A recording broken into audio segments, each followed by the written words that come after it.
Hi, my name's Kim. Welcome back to the series where I read books inspired by D&D classes. This one is all about fighters, monks, barbarians. I grouped them together because I thought it would be a bit easier instead of finding specific books for each of the three different kind of melee fighting classes.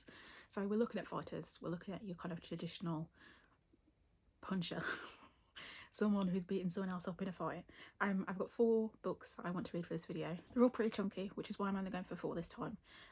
But there's obviously plenty of books about people who are fighting. I tried to pick ones that I thought stayed true to the classes of fighters and barbarians and monks, although obviously it's kind of hard because again these are D&D terminology and fantasy fiction doesn't always match up with that. I'll start off with the one that I have physically, which is Kings of the Wild by Nicholas Eames. This one has been around for quite a while. It follows a group of men who are hoping to return one of the former party's daughter. There's obviously a range of different people in this. This is the Broken Binding edition that they've recently released. We have a barbarian or a paladin or clearly a magic class, a fighter, maybe a paladin there, a whole range of different characters. I thought this one would be fitting because I've been wanting to read it for a while. I did have it on my Kindle, but then obviously this came through in the post, and so I decided that I thought it would be a good fit for this video. But also because there are a group of people who are in an adventuring party, there was going to be someone who would fit the fighter slash barbarian slash monk trope. Next, I'm kind of cheating, I'm putting a sequel on the list. That is The Hunger of the Gods by John Gwynne. If you haven't read the first book, which is The Shadow of the Gods, I believe, can I double check that here? No. I read it in 2024 and there is a character in there who is a barbarian. In fact, there's more than one, I'd argue, that are barbarians. And there's also people who are fighters as well. I thought that this would be a good fit for this video. I was going to read it last year, but then I wanted to save it for this video, so that's one of the other books I'm going to read for this video. The series itself is set in a kind of Viking inspired world, as most of John Gwynne's books are. No major spoilers for this one. I'll have to be as vague as possible when I'm talking about the fighting elements of the book when I actually read it. But essentially in the first book there is this big creature that is trapped below the earth, and there are several different people who want to release it, and there are several groups of people who are finding their way towards each other and their paths are interweaving as they are trying to prevent this from happening. And we pick up where we left off in book 2. Then I'm hoping to read The Art of Prophecy by Wesley Chu. This one is a fantasy ode to martial arts and magic, and I thought that was perfect for this. The martial arts element obviously leans to the more monk side. In this one we have a prophecy: a child will rise to defeat the eternal Khan, a cruel immortal god king, and save the kingdom. But the prophecy was wrong. Essentially, the person that is said to be at the heart of this prophecy has been spoiled rotten his entire life and is in no way ready to actually do the fighting that needs to be done. And I'm assuming that will be the end point of the series. The final book that I want to read for this video is, drumroll please, The Sword of Kaigan by M.L. Wang. I had this on my Kindle. I read maybe a chapter probably about 2 years ago now, when I was flicking through trying to decide what things I wanted to read, and I never ended up finishing it.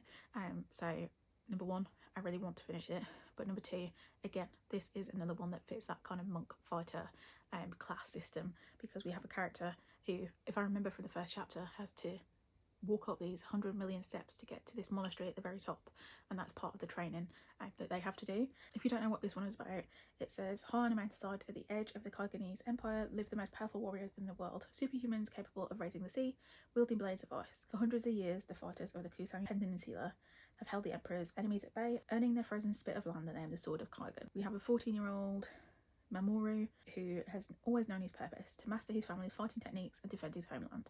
But an outsider arrives and pulls back the curtain on Kaigan's alleged age of peace, and things spiral from there. This one is a really big one. It's nearly 700 pages, and again, part of the reason why I only wanted to do 4 books for this video. But I know that I'll be pleased when I finally get through it, because this is obviously a book that is quite near and dear to a lot of people. I have read Blood over Brighthaven, and so I really would like to get to this one. I haven't decided which one I'm going to read first yet. I've got all of them digitally, so I can make that choice and flick through over the next few days. I've got a long week ahead of me, so I'll check in with you when I finally get started. I managed to get 70 pages into Kings of the Wild last night. The premise of this one, as I said, is that there is a group of old adventurers who are no longer adventuring, and they end up reuniting because one of them wants to go after his daughter. And we found out a lot more about that in the first few chapters. I've read literally the first 8 chapters, and yet I feel like the whole world has been set up really well. Our main character is Clay. He used to be part of this group called Saga, who was this really famous band of adventurers, and we see now that adventurers don't work the same. It almost feels like influencers in a way. They're dressed more for show than they are necessarily for the skills that they do have, and that's part of Clay's identity. He now works for the Watchmen, but there are people around him who know what his past was, and who want to talk about that, and that first chapter sets out fairly well. At the end of the first chapter, we meet one of the other members of Saga, who is Gabriel. Gabriel is the one who's looking for his daughter Rose, and we learn immediately that Clay and Gabe have gone completely different routes. Clay has kind of made a good life for himself. He got married, he has a daughter, he's just really kind of living a steady life, whereas Gabe clearly had some debts.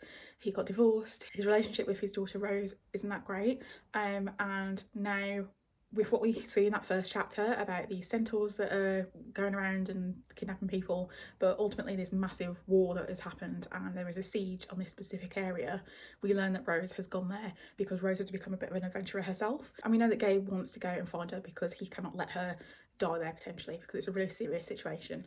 And so Clay ultimately agrees, and we are now setting off for them to go and get the group back together. The first step is getting back Gabe's old sword, which he sold on, apparently. We're now just encountering the next member of the party, and we're going to see, because we know as well that they don't all have great relationships, and so it'll be really interesting to see them reunite. That's obviously going to be a main part of the story, but then ultimately them kind of coming together and defeating whatever evil kind of lurks in the background. It's kind of vague spoilers if you don't know anything about this series, but there is a second book called Bloody Rose, and so we know, or at least I know, what is going to happen at the end of this book ultimately with Gabe and Rose. But I will be interested to see how the events of this book play out. I feel like I said, oh, you can see all my fingerprints on the cover.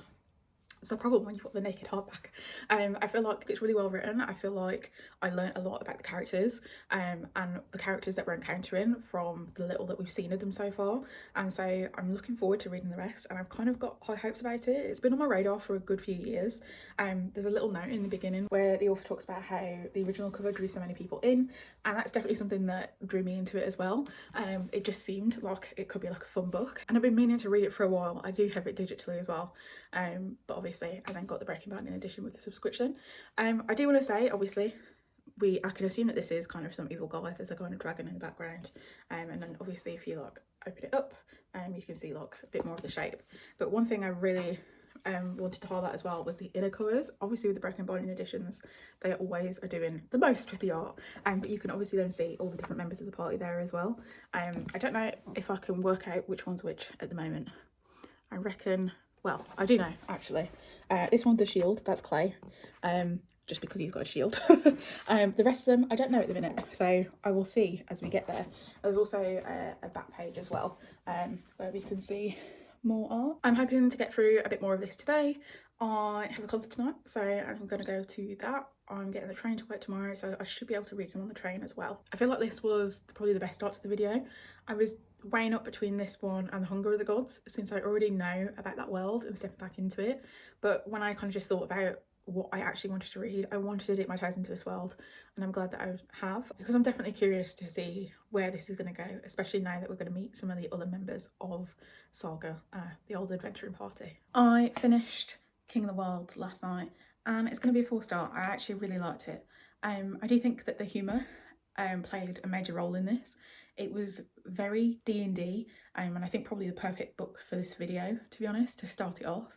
There were so many different characters who were all linked to D&D classes, but it was D&D without it being too D&D. You could be into Dungeons and Dragons, or you could have not a clue about the franchise. Similarly, I guess, to if you watch the film, where you might not have much knowledge, but the film allowed you to kind of step foot in that world the same way that it did here.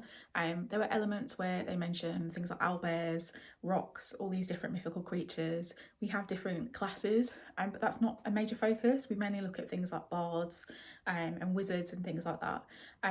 But then there's this whole other realm of other things that are also going on. I do think the humour was almost a bit predictable at times, in the sense that like you could see what was going to happen in a situation, and that's kind of part of what made it funny. And it is just 5 guys getting back together and facing all these horrors as older men. the kind of trials and tribulations that they have now that they are men with families, that they've got health issues, all of these different things. I know who this guy on the front is now, and I realised as well, I think on this cover it shows them when they're younger, but then you flip to the back and it shows them as they are when they're older. Because I did look at it and I was thinking, when you look at that image in the front, they all look so young. I was like, that's no way that that's what they're like in the present day. It explicitly says in the book that they've put on weight, that, you know, they've got grey hair, all of these different sorts of things. So this is a more accurate representation of what they're like in the present day. I have to give a shout out to Moog the Wizard, who was by far my favourite character. Just because he did bring a lot of comedic relief and it was just fun. Clay as main character I really enjoyed as well. He was kind of the gentle giant figure where he was quite quietly confident and a quiet leader, if that makes sense. And so I really did like those two as characters and I enjoyed the story quite a bit. There's one thing in there related to this disease that goes on in the world where I kind of feel like the end result of that happened maybe like a bit, I kind of had to suspend my disbelief a little bit at what happens with that plot point, but that was just such a small thing that it didn't bother me too much. It's just something on reflection where I was like, okay, like that is a lot of build up for maybe a little bit of an anticlimactic end. But either way, I really enjoyed it. I'm glad that I finally managed to get to it. And also I do have the sequel, Bloody Rose. This is also the Broken Binding edition. In this one we look at Rose, who is Gabriel's daughter from the first book, so spoilers, she's alive, and we follow her party as they go out through the world and are fighting. I did also see when I was on Goodreads, like looking at the book and updating my Goodreads on there, but there is going to be a third book as well set in the same world, which should be quite interesting. I thought I would just, while I'm here, show you the inside cover of this book, since obviously Broken Binding editions there's a lot of very pretty artwork. Is that going to balance there? Maybe. So we have this on the front, this lady, this mysterious lady, and that stretches out like this, so it looks like from the front cover as well it's set in a kind of frost land environment. We have Rose, or the assumption that that's Rose, and then we also have, oh, they didn't stay there, the party at the back. So this is the back cover. So I am hoping to get to this at some point. This one is, I remember people saying for the bingo square last year when it was talking about bards that this one would be a suitable one, because I believe the main character isn't Rose, but it's someone who joins Rose's troupe as a bard. And so this obviously would have been a good book to read for the first video that I did in this series, which is all about bards. But unfortunately that was a year ago, so I'll just have to read it at some point this year. The next book I think I'm planning to start is The Hunger of the Gods. I think it makes sense because it's a sequel and I should probably get around to it sooner rather than later. As I said, this one follows a range of different characters set in this Viking sort of world. At the end point of the first book there is a really significant world event that's happened, so I'm really curious to see how it picks up from it where it left off, and I'll let you know when I get started on it. It would be really nice to finish the series this year because John Gwynne is one of those authors who I've seen around so much and writes such high fantasy that I think I would enjoy reading the rest of his stuff, but I just kind of need to, I don't want to start one series and then start another. I'd rather make my way through the trilogies or quartets or whatever it is that he has written before I move on to the next one. So finish this series first and then maybe look at the other ones that he has written as well. It's been a few days, maybe longer than that actually, because I've not been very well. But I'm now 50% of the way into The Hunger of the Gods, so I thought it was about time that you would do an update on what my thoughts are so far. The first point is there is actually a summary in the first section of the book that goes over what happened in the first book, which I really appreciated because it has been about a year and a half since I read the first book, and so it just, while I remembered aspects of it, it really helped me remember the kind of the intricacies of what happened. It goes over all those main plot beats and our three main characters, Orca, Varg and Elvar, who all again reoccur in this book.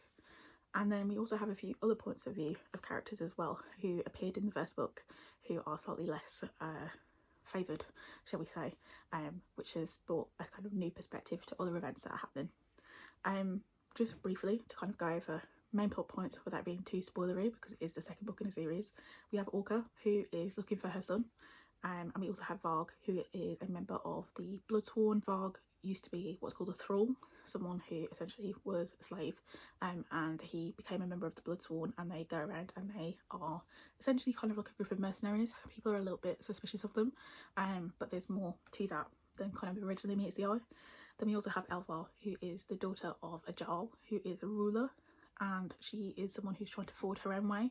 She's a member of the Battle Grim, which are essentially a group of fighters, and she is kind of making her way up in the ranks there. Elvar is more of a fighter. Varg and Orca are more barbarian-like if we're doing D&D comparisons, but I can't say too much more on that because it'll spoil things. So read the book if you want to know more. This book picks up where the last one left off. There is a pretty significant thing that happens at the end of the first book, and evil kind of comes out into the world. Orca is still looking for her son, and everyone's paths are beginning to converge. Some of them have already met, and some of them haven't yet, but the ultimate goals that they have to stop this evil from continuing to spread is the same, but they are on different paths because they have different beliefs about the different people in the world. In this world we have a group of people called the Tainted, who are people who are kind of blessed with the power of the different gods of the world. So for example, the power is similar to that of a wolf from the wolf god. Those who are classed as dragonborn, who have essentially this energy that comes from the dragon god, and it allows them to become kind of expert fighters linked to the animal that they are linked to. And some people are convinced that this is evil, that this is not good, whereas other people who have this power kind of keep it under wraps. And there's a lot about the history of the world and how really things used to be reversed. It used to be that these people were kind of, that they were celebrated, whereas now they are seen as lesser than, and someone to be used as a slave essentially. 50% of the way in, as I said, some of the storylines have begun to converge. We are getting towards, again, a point where we will start to see these stories link in. I do feel like this one is a bit slower than the first, but that's mostly because I think with the first one we have these three characters who are on completely separate paths until towards the end of the book, and we kind of are curious as to see how they are linking together, whereas now we know the characters, we know the links that they have. We are kind of slowly just moving through the plot points, and we have those other characters as well, who are characters I would say are the villains, not necessarily kind of like top villains, but they are in the presence of people who are the villains in this world, and they each have their own struggles, I guess, with what they have done in the previous book. It'll be interesting to see where they end up at the end of this book, because we have a preconceived notion of them before the book started. We are now getting to see inside their head, and so I'm a bit curious to see how those stories are going to play out as well. I am hoping to get this book finished by the weekend. It is Saturday now, so maybe by tomorrow, I don't know. I have some annual leave coming up in the next couple of weeks, and so the goal is to just keep reading these books and get them finished. I think I'm enjoying this one a little bit less because of the slowness of it. I think it's still a really interesting world and definitely fits the fighter barbarian type vibe when we're looking at D&D comparisons. I have finished The Hunger of the Gods. I am going to give it 3.5 stars, I think. I didn't like it as much as the first one, but I think inevitably the first book is the book that brings you into the series. It sets up all the plot points that we are looking for in the second and the third book. In this case, I think that book 2 was a little bit slower. We have, by the end of the book, we have so many of our point of view characters finally meeting for the first time and linking together, and their stories are more interweaved than they were before, which I really appreciated. I think the final chunk is where it really picked up pace wise. I think overarching pace was fairly slow, as they were doing a lot of travelling across the world, which is understandable, but I think because it was a lot of going from place to place, it just meant that I was getting through it a little bit slower, and so it wasn't quite grabbing my attention as much as book 1. I am going to pick up book 2. This is book 2. I am going to pick up book 3. I'm going to finish the series hopefully by the end of the year, so I don't forget what has happened. I think I'll probably pick it up from the library as opposed to purchasing it. Once again, if you are looking for a book that has the kind of Viking-esque, very battle heavy stories, this is definitely one of the series that I think you should pick up. I have a pretty strong feeling all of John Gwyn's work is probably going to be in a similar vein, but this one in particular, like I said, has that kind of barbarian element, connection to nature, connection to creatures, and a lot of just different fighting groups, different styles of fighting, different people with different points of views who are heading towards the same cause. Not that they quite know it yet. So I am curious with a couple of the main characters' endings in this book about how that will feed into the next book. Two people in particular I'm particularly curious about. I will definitely be finishing this series. I'm planning on picking up The Art of Prophecy next. It's kind of funny because I was watching Gavin Rizzel's live stream a couple of weeks ago and he was reading it, and I was like, I kind of felt like I was in, not the Matrix, I don't know what I'm trying to say there, but I was like, you're reading that book? I'm also going to be reading that book soon, because it's one of those books that I recognise the cover of and I've seen about, but I've not actually seen a lot of people talk about it and read it, and so it was just very funny that simultaneously within the space of a month we would both be reading the same book. And so I'm going to pick that up next. I'm only at work for one more day this week, and then I'm off to see Stardew Symphony of the Seasons, and so I'll have a train journey where I can do a bit of reading, go take the Kindle. I've also then got the rest of the week off work, so from tomorrow I'm basically free until Sunday. So plan is to get books read. I have a couple of e-arcs as well that I want to get through for various different things, so fingers crossed that I will get through the rest of these books. Also funny is that my sister is planning on reading Sword of Kargan soon, and I was like, you're planning on reading it? I'm also planning on reading it. So clearly it's just a very prophetic time for people who are reading the same books as me. It's been like a week since I last filmed. I kept telling myself, film your update, and then I just kept forgetting because I was just not really reading and doing other things. I saw the Stardew Symphony Season concert. It was great. Had some really great Biscoff French toast. Pictures to be inserted here. The update is that I started The Art of Prophecy. I'm about 20 something percent of the way in. I think maybe 27% at this point. We have a couple of different viewpoints, but the main kind of storyline, I guess, is we have this lady named Taishi. She works for one of the kind of dukes of the kingdoms, and she's been sent to go check on the progress of Jian, who is foretold in the prophecies to be the hero of like the ages. He's the one who's going to defeat this Eternal Khan. He's 16 at the moment, and she's been told to go and check what his progress is with his fighting, because he's meant to have all of the best training, and obviously be the person who's going to save them all. And she goes, and he is not that. He is essentially just spoiled. He has about 8 different masters who are supposed to be training him in all the war arts, but their priority is making sure that their own specific family brand of war art is the one that he uses the most. And so he's kind of got all of these different conflicting voices. He hasn't had anything to do with like etiquette training or anything like that. He essentially is spoiled. He has all these attendees, and Taishi comes in and kind of shakes up the system a little bit, and Jian is desperate to try and escape from that because she sends away all of his servants, even the people who are giving him water and all of this stuff. He does have a bit of drive in there, because you can see that in the way that he's desperate to get out of Taishi's control, but ultimately he's still a young boy. We have some other points of view that we see, a little bit more about this Eternal Khan. We see some other people as well, and in the blurb it does say that the prophecy was wrong. You know, Jian is the person who is supposed to save the world from this Eternal Khan, and about 20% in we get the reason why the prophecy was wrong. And so the story has definitely taken a turn.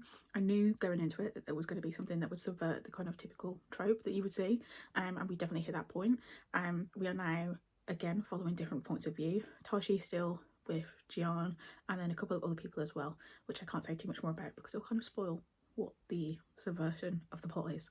There is a lot of humour in this. Taishi especially is kind of like a crotchety older lady who is doing things where she's like, oh, I can't believe I'm doing this, but I'm going to do it anyway. All of these fighting war masters were just being silly and petty and spatting with each other, and so there's a lot of humour in it, but there's obviously a lot of things going on as well. It is a big book, it's over 600 pages, and so I really do need to kind of sit myself down and make some more effort to get through it. I've had plenty of opportunity over the past week to read.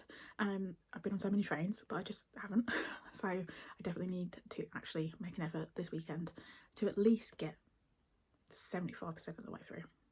I say that and then I never do it, but the goal is to make some progress because the Sword of Kargan is also a big book, and so I really need to make sure that I'm making an effort to get through them. The sun, there's not really, oh, this is actually a terrible angle. Oh, the sun is everywhere. Maybe if I'm just gonna speak. Yesterday I finished The Art of Prophecy. I'm giving it a 3.5 star. I did enjoy it. I really enjoyed Taishi and Jian as we followed them. I think they were the most interesting points of view for me. I think the only thing that kind of knocked it down from a 4 is that it was really long. It was over 600 pages, and so in the kind of like middle third I was starting to wane a little bit as I was getting through it. And then also the humour. Some of the humour I enjoyed. So Taishi is this kind of crotchety old lady who's also like a supreme martial artist. Like, she's really skilled in what she does, and so it's quite funny that people underestimate her and that she is like just an old lady who is like hobbling a way through every situation, but actually also defeating everyone because she's that skilled. But there's another character that we meet later on, and we get from their point of view, I think in Act 2 and Act 3. And at first they seem quite a serious character, and then the more we get into their point of view, the more humour happens, and I just found myself not as interested in what I was reading there. Like, although it all was relevant to the main storyline, I just didn't enjoy the humour in those chapters the way that I did with like Taishi's. There are several different points of view that we are following from. Like I said, Jian and Taishi are my favourites. I think, like I said, Taishi being an old lady, but also being so skilled and moving through the world as she's trying to uncover why exactly things happen the way that they did early in the book. And then with Jian, it's kind of a typical almost coming of age story where he, you know, is trying to learn from the fact that he was spoiled, and he has been humbled in the situation that he's now placed in, and he has to learn humility, and he is not quite there yet. And I think that's quite an easy story to read because it's, you know, it's something we read time and time again. And so I enjoyed that point of view. I enjoyed the schooling elements there and the kind of growth that we have in those sections. And then we have a couple of other points of view as well from other characters who sit at other points within this world. And I think the world building in that aspect was really interesting. But like I said, those points of view were not as much my favourite. I think in Act 2 and Act 3 I struggled a little bit more with them, and I think, like I said, that's what brought it down a little bit for me. I would like to continue in the series, one because I'm terrible for starting series and not finishing them. This is a completed trilogy at this point, so it shouldn't be too difficult for me to make my way through the rest of the series. I'd be interested to see what the ultimate ending is, because we learn obviously something quite significant at the beginning of this book, and now we are still waiting to see what is going to happen. And there is the setup at the end of the first book for it to go into book 2 and 3 is pretty clear. So I would be interested in continuing. That means that I can finally now move on to the Sword of Kaigen. This one I will actually need to go back and read the summary for. I know that the first chapter opens and we have character running up all these steps, which is funny because the same thing happens at the beginning of The Art of Prophecy as well. I know that the school is on top of like a mountain or something like that, but I don't think I read much more than the first chapter when I read it originally, so I definitely need to go and get started on that, because again, it's another chunky book. All of these books that I've picked are really big, but I'm glad to get through some of the books that have been sitting on my TBR for quite a while. Like I said, I've had Sword of Kaigen on my Kindle for a good few years now, so it'll be good to finally be able to tick it off and have read another ML Wang book as well. So I'll check in with you when I make a start. My very brief update. I went to a concert last night and managed to read 60% of the book while waiting for the acts to come on. There is a plot twist that happens at, maybe not plot twist, but something significant happens about 50% of the way through, which completely took me by surprise. This book, well, does have some scenes that are really focused on martial arts, especially in the beginning, and then there's one significant one at kind of 65% mark is mostly about grief, and I'm interested to see how the final 20%, because I think I'm 80 something percent of the way through now. Interested to see how that plays out with what's left of the story. I'm hoping to finish it today. I'll update you later if I do. If not, tomorrow. Maybe. Actually, I've got a long work day. I don't know. I did not in fact manage to update you yesterday, unsurprisingly to anyone, but I did manage to finish The Sword of Kaigen. And I have thoughts. I think I'm going to go with 3. As I said in the last clip, there's something significant that happens partway through the book. And I wasn't anticipating it. I think that it is quite a intense move going into the book, because I think when you start reading the book you have an idea about what is going to happen. We have Mamoru, who's going through this journey of self-discovery, and we also have the points of view of his mother as well, who clearly has had a past that she has been forced to hide from her children, but that is starting to come out, and Mamoru is starting to learn that actually what he has been taught isn't necessarily the truth, and perhaps if propaganda wasn't spread so much as it is in this area in Kaigan, there could have been a different result, because people may have reacted differently or been otherwise prepared for this big incident that happens. And so it happens, and it's quite shocking, and you're like, oh, okay, where are we going for the rest of the book? And it ultimately is a study on grief, and I think learning to share emotions, and it's also largely a story about colonialism. The whole main plot is that this area of Kaigan is kind of at the tip of the empire, and we have these imperial forces who come, and these other forces as well, but the imperial forces come in and essentially post this invasion, and that's as vague as I'm going to be without spoiling like the main parts of the plot. They're like, well, the empire says we should do this, the empire says, you know, we're not going to provide you with the resources, and you have to fend for yourself, essentially leaving them in a pretty dire situation. And so they have to figure out what they're going to do for themselves and come up with a plan to decide how exactly they're going to make it through and rebuild all that they've lost, especially with losing people, losing homes, losing resources, all of these different things. And so in that sense, I think it was a really good story. I think considering it's 600 pages, we are getting a snapshot of what it is like to be under imperial rule and not have these higher powers able to support these places in the world that need support because they are being targeted. The thing that is making it 3 for me, I think, is that it feels like there could have been more. Character-wise, like I said, something significant happens, and so we are dealing with the repercussions of that, and we're looking at Misaki, who's Mamoru's mother, and her past, and how her past kind of comes back, and how that goes into how she parents her younger children, and her relationship with her husband, which has never been great, and how they are now having to band together and try and really understand each other. I didn't really love her husband. That's obviously an intention.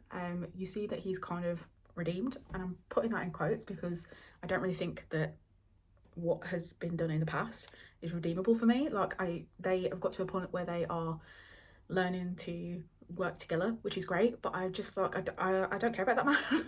I don't think even if what he has done was not so, you know, I can't think of the word, even if it wasn't egregious, I just don't think that the way that he has been her partner for 15 years, because he hasn't been her partner, is good. And there is obviously an explanation as to why he acts the way he does, but that to me was just a bit like, eh.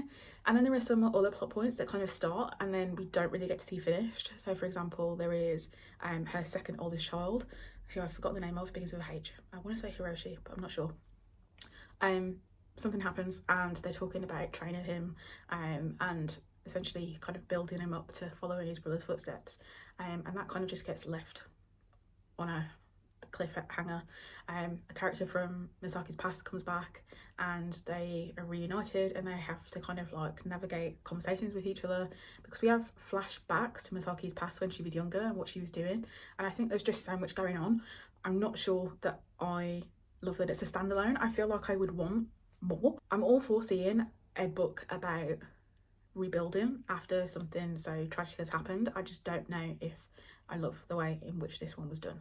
I think that it's a little bit too open for me, and I think that I would have liked to see slightly more firm aspects of where we were going. Does that even make sense? I feel like there's too much open-endedness for me to be like, yeah, like the plot points didn't feel finished to me, whereas Blood Over Bright Haven did feel finished, but that to me was it was a smaller story. Even though the scope of that was still really big, the story very much had a start and an end. We had our main character who was desperate to get, I've forgotten her name now as well, who was desperate to get into the academy. She got into the academy, she realised the injustice, and she did something about it at the end, and that was the start and finish of the story. And this story has so much more breadth, and so again, I'm not sure if it even could work necessarily have been told in, you know, 1 or 2 books, just the way that it's done. Like, that's clearly not what the story was meant to be, but I think what it is not the best for me.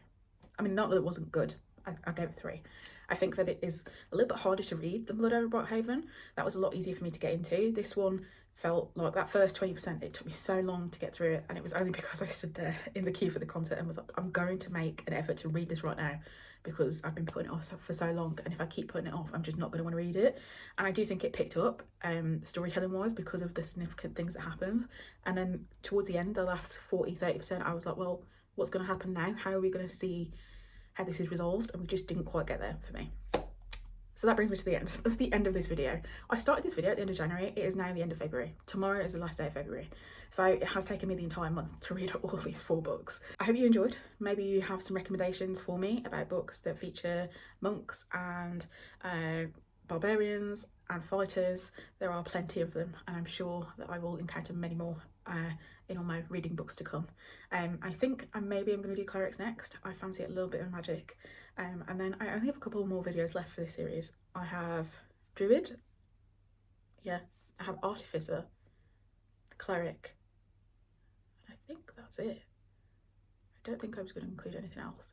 Artificer is one where I'm kind of like a little bit like, I don't know how I'm going to exactly work this, because I think that is such a specific term, but so I'm looking for any tinkerers. So if anyone has any recommendations on that, I'd like to know. Druid and Cleric, I have a bit more of a stronger idea about what I want to do. So look forward to that at some point in the future, and I'll see you soon with another video.